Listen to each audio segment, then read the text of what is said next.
ایک شخص کی بات نے امام موسیٰ کاظم علیہ السلام کا بہت سخت دل دکھایا۔ امام بہت زیادہ سیڈ ہو گئے اس کی بات سن کر۔ ایک وزیر جو مولا نے ہارون رشید کے دربار میں خود تعینات کیا ہوا تھا، جو کہ مولا کو ساری خبریں دیا کرتا تھا، ایک بار کیا ہوتا ہے کہ اس دربار میں ایک مولا کا چاہنے والا بندہ آتا ہے اپنی مشکل لے کر، لیکن یہ وزیر وہاں پہ بیٹھا ہوتا ہے اور اس کی موجودگی میں وہ وہاں سے سیڈ ہو کر چلا جاتا ہے، مایوس ہو کر چلا جاتا ہے۔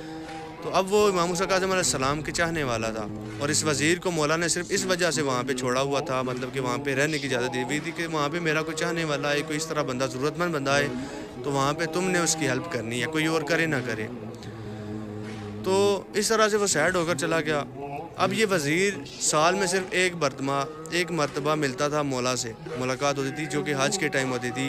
تب یہ اپنے پروٹوکولز کو چھوڑ کر، مطلب کہ اس کے ساتھ جو سیکورٹی ہوتی ہے اس کو چھوڑ کر امام کے ساتھ جو ہے نا وہ ملتا تھا، کچھ گفتگو ہوتی تھی، کیونکہ وہاں پہ آپ کو پتہ ہے ساروں نے سفید جو ہے وہ لباس ایسے پہنے ہوتے ہیں تو وہاں پہ سمجھ نہیں لگتی۔ اس کے علاوہ یہ نہیں ملتا تھا امام موسیٰ کاظم علیہ السلام سے، نہ مولا اس سے ملا کرتے تھے۔ اب ہوا یوں کہ اس نے پیغام بھجوایا امام موسیٰ کاظم علیہ السلام کو، اس وزیر نے جو کہ مولا کے چاہنے والا تھا، اس نے کہ مولا میں آپ سے ملنا چاہتا ہوں۔ مولا نے صاف کہا کہ میں تجھ سے نہیں ملنا چاہتا۔ پریشان ہو گیا، مولا کوئی خطا ہو گئی، دوبارہ خط بھیجا کہ مولا میں آپ سے ملنا چاہتا ہوں۔ مولا پھر نے صاف انکار کر دیا کہ میں نہیں ملنا چاہتا۔ تیسری بار دوبارہ اس نے بھیجا تو مولا کہتے ہیں کہ میں تجھ سے نہیں ملنا چاہتا۔ بڑا پریشان ہوا، دکھی ہو گیا، مولا کیا خطا ہو گئی مجھ سے؟ مولا فرماتے ہیں کہ میرا ایک چاہنے والا دربار میں آیا تھا اپنی مشکل لے کر، وہ ناراض ہو کر چلا گیا ہے، وہ مایوس ہو کر چلا گیا تیری موجودگی میں۔ ایسا کیوں ہوا ہے؟ جب تک وہ راضی نہیں ہوگا، مولا فرماتے ہیں جب تک وہ راضی ہونے گا میں تجھ سے راضی نہیں ہو سکتا۔ وہ کہتا ہے کہ مولا اس شخص کو میں کہاں ڈھونڈوں؟ مولا کہتے ہیں کہ جا، رات کو اس طرح سے نکلے گا، ایک اونٹنی تجھے ملے گی، اس پہ سوار ہو جا، چند قدموں پہ وہ تجھے بندہ نظر آئے گا۔ مولا کہتے ہیں جب تک وہ راضی نہیں ہے امام تیرا تجھ سے راضی نہیں ہے۔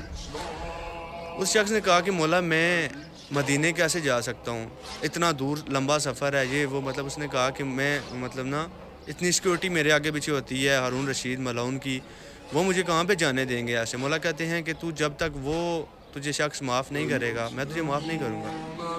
یہ رات کی تاریکی میں نکلا، جیسا کہ امام نے اسے بتایا تھا کہ ایک اونٹنی تمہیں دکھے گی، اس پہ بیٹھنا، اور چند قدم اس نے طے کیے تو آگے مدینے کی گلیاں آ گئی۔ اس شخص نے اس کا دروازہ نوک کیا، آگے سے وہی بڑا شخص آیا جو دربار میں آیا تھا۔ وہ بڑا دیکھ کے حیران ہو گیا کہ اتنے بڑے بادشاہ کا اتنا بڑا وزیر جو ہے وہ میرے چوکھٹ پہ کھڑا ہے۔ تو اس نے کہا جی بتائیں۔ تو اس نے کہا کہ آپ یہاں، بڑے شخص نے کہا کہ تم یہاں پہ کیوں آئے ہو؟ جی سرکار کیا ہوا ہے، مجھ سے وہ غلطی ہو گئی۔ وہ کہتا ہے کہ چھوڑو، میں یہ وزیر شیر کا سسٹم تم چھوڑو، مجھے تم معاف کر دو۔ ہاں جی کیوں معاف کر دوں؟ اس نے کہا کہ تم اس طرح سے آئی تھی اور میں تمہاری ہیلپ نہیں کر سکا، تو امام میرے مجھ سے ناراض ہو گئے۔ یہ شخص، بوڑھا شخص سر پہ ہاتھ رکھ کے بیٹھ گیا کہ یہ کہتا ہے کہ بندہ خدا، اگر مجھے پتہ ہوتا کہ میرے اس ناراضگی کی وجہ سے، اس سائڈ کی وجہ سے، مطلب کہ امام میرے تمہارے اس قدر جو ہے وہ تم سے ناراض ہو جائیں گے تو میں کبھی بھی تم سے ناراض نہ ہوتا۔ یہ شخص کہتا ہے کہ تم مجھے معاف کر دو۔ وہ کہتا ہے کہ میں نے تمہیں معاف کیا۔ یہ کہتا ہے نہیں۔